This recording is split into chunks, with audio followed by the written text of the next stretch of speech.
Being creative in whatever one does in life is the beginning of success. Meet a woman who has adopted technology, creativity, and innovation to go into mushroom farming, also known as microphonics or microculture. Mrs. Kafilas Adedeji, a first-class graduate in agronomy and a master's degree holder in plant pathology, created a living from mushroom farming. What inspired her to go into mushroom farming? I'm actually born into a farming family, so like farming runs in the family and the blood. And I was lucky to study agriculture in the school as well. I graduated with a first class. I had my master's degree. My first job, coincidentally, was in a mushroom farm. That farm used to be the largest supplier of mushroom to ShopRite Nigeria in 2013. I was employed in the farm based on the fact that I had learned some part of mushrooms in the agronomy days while in school. So seeing that in my CV that I know about mushrooms, it was a hot cake for my employers to just employ me as the assistant farm manager then. And it happens to be a very big farm, integrated farm, basically focusing on mushrooms and vegetables. So I actually learned the experience there. I work with mushrooms every now and then because we stay in the farm 24/7. We stay, live and breathe with mushrooms, basically. So I would say that was actually what garnered my interest into being interested in growing mushrooms. The microphonics farmer, who is also a PhD research fellow in mycology, told us how our research interest has assisted her to acquire the basic skills to do mushroom farming. Mrs. Kafilas Adedeji, the managing director of Prudence Organic Farm and a recipient of grants from international agency because of the professional and creative style she has adopted, shared with us the stages and techniques in microphonic farming. Fruiting basically is making your mushrooms to fruit. So as we can see, this is mushrooms growing out. This is mushroom fruiting bodies. This is exactly what we call mushrooms. Obviously, this is not where it all started. It all started from going around the substrates before it starts fruiting mushrooms. So this is what we consume as mushrooms, and this is what we call the fruits. Just like when you say your tomato fruits, you can see the one that is fruits instead from the one that is a plant. So the whole of this one here is a plant, but here is the fruits, the mushroom fruits. So you can make this thing, this plant, a whole plant. This is what we sell as ready to fruit mushroom bag. It's a plant that you can plant in your house or outdoor. So you can put them outdoor or you put them inside. So this is one of our outdoor grow tents to share with you or tell you how you can fruit mushrooms outdoor. You can see all the mushrooms flowing out. So you need a vertical system so that you can have more of it to fruit. So basically this is how we upcycle the waste that we use from this mushroom compost. We call this spent mushroom compost. So what this means is that after the mushroom has completed a full crop within 2 to 4 months, what is left is not useful again because it can't fruit mushrooms again. So rather than discarding them and make them turn to nuisance or pollute the environment, we go ahead to upcycle it and turn it into soil. So how do we do this? We custom make the fabric bag that is essentially for this thing to be kept in the air cool and be able to turn into soil conveniently. So these are just chopped mushrooms that cannot get into the market alongside the bedding material, and we still inoculate with beneficial microorganisms and earthworms to help us to turn this thing into soil so that people that don't even have soil on their space can grow their own food. And these are not with any form of chemicals because we follow the process that occurs naturally in the ecosystem, and we can grow different types of crops. These are cucumbers, for instance. These are amaranths. These are ewedu.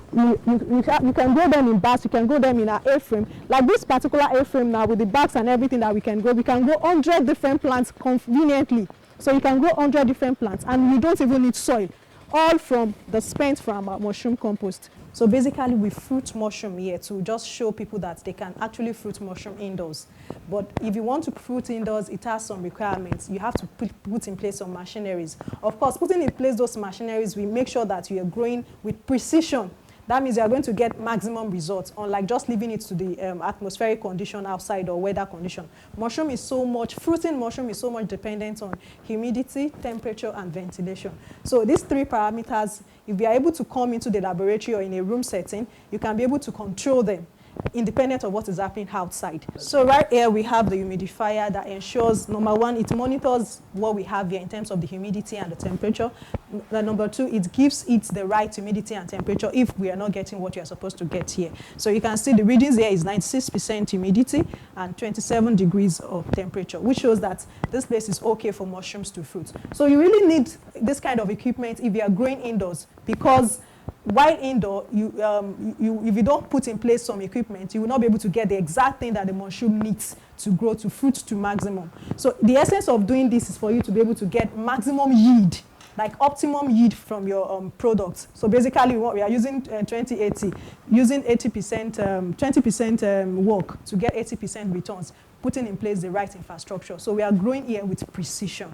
So after growing the mushrooms to fruit, we still take the fruit. One thing about mushroom again that is very cool about working with mushrooms is the fact that mushrooms can be used to grow another mushroom, which just make me fall in love and love again with this process. Like there's nothing that is going to waste. So the moment you start growing mushrooms, you can use another mushroom to start another mushroom circle. So this is how we do it. We culture the mushroom. So we just take any cap of the mushroom, make sure it is fresh, and we just take it from where it is fruiting. Now, I must not forget to mention the fact that these are kits for home growers. We designed these kits basically for people that don't have land. They don't want to grow for commercial purpose. They just want to have their fresh veggies in their house and use it in the kitchen as of when they need them. So this bucket kit allows them to just place them in their window, on their kitchen window, or in any ventilated place, cool place in their house, and they can fruit their mushrooms and use them for any delicacy they want to prepare in their kitchen every now and then.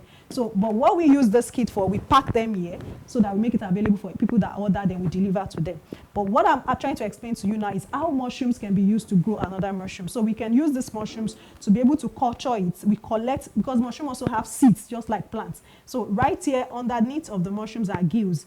These are where the spores, the seeds of the mushroom comes from. So when we place them here in a clean place, we collect the spores, to collect the seeds, then we take it to our microscopic laboratory and use it to culture another mushrooms. Basically, these are materials that we specially make to be able to give us the coolness that we want in this room. Remember, mushroom needs coolness.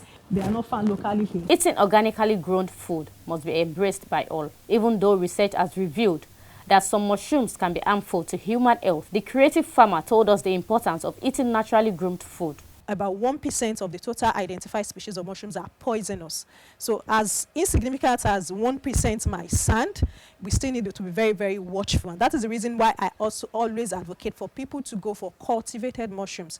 Go get mushrooms from people that cultivate mushrooms. Starting a business sometimes can experience some certain challenges. She shared her challenges and how she thinks the relevant authorities can assist. I've gone through a lot. I had to, it was only 2019 that the venture started making sense for us, since we started trial and error in 2016. So imagine that 3 years wasted over time. Not every youth can have the patience to waste 3 years of their life doing trial and error.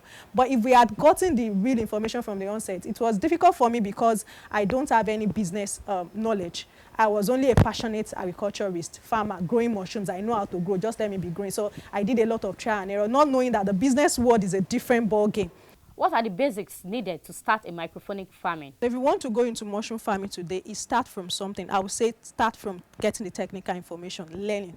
Then that's just where to get started from. I told you I had studied mushrooms. I did a seminar in my school, even graduated with the first class. What I had to experience in a mushroom farm as the assistant farm manager is a way totally different thing from what I've learned in school. So you want to acquire some technical skills. And when I say learning, I'm not saying just go Google or download mushroom book and start reading, because that would not give you results. You want to go and learn from a practical mushroom farmer. So that's the first place to get started. Go for a practical training, hands-on training on a mushroom farm. Then that is where you get all your feasibility, all the materials you need to get started and all of that. But knowing at the back of your mind that mushrooms do not require that you have hectare or plots or acres of land. How profitable is mushroom farming? Mushroom business is a good one. We started officially 2019, launching as a business, and we've always been pitching about what we do as being an urban farm in the heart of Lagos, and we do mushrooms. So because we pitch more of mushrooms, I would say we got a grant in last year. It makes more sense to grow mushrooms on a small scale in indoor and make turnover a lot. So it's because of mushrooms we got the grant, and it's because of mushrooms we are able to launch some products into the market, and our products have been gaining acceptance over time, and we are still moving. So it's been paying my bills. That's just the thing. For several youth who think looking for a juicy job is the only way to sustain in life, they need to rethink and take a clue from Mrs. Kafilas Adedeji. Your future, your everything belongs to you. So you are the one that will make things happen for yourself. So start by getting the right knowledge. Start by getting the right information. Start a learn. Even if it means to go and say, I want to come and volunteer. Voluntary, I do a lot of that without even expecting any pay, just for you to learn hands-on. the kind of information you need to start up something for yourself and scale up through. So you have to start from somewhere, start small, but start with getting the right information.